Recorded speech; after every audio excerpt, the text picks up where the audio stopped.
1980 में बिरयानी का रेट। भाई साहब, एक प्लेट बिरयानी की देना। ठीक है, तुम बैठ जाओ।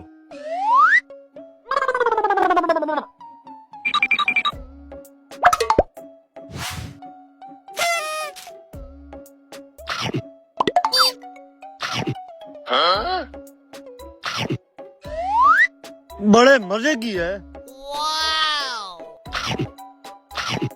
भाई साहब, आपकी बिरयानी के 2 रुपए हो गए हैं। 2010 में बिरयानी का रेट।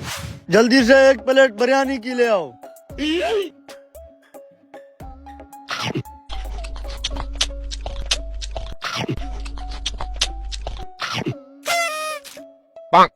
पहले तो हर चीज का रेट बहुत कम था, अब दिन ब दिन महंगाई बढ़ती जा रही है। पता नहीं इस बिरयानी की प्लेट का रेट क्या होगा।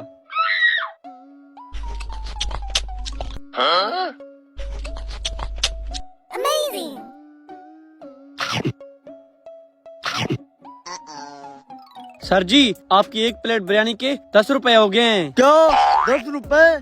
पहले तो उस बिरयानी का रेट 1980 में 2 रुपए था, अब 10 रुपए हो गया है। कमाल है यार, महंगाई तो दिन ब दिन बढ़ती जा रही है। Oh no. 2030 में बिरयानी का रेट।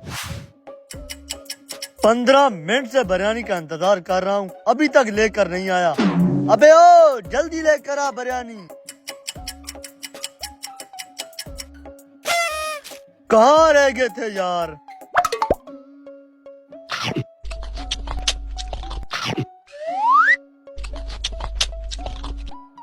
रेट बढ़ता जा रहा है और बिरयानी कम होती जा रही है। पता नहीं क्या करते हैं ये।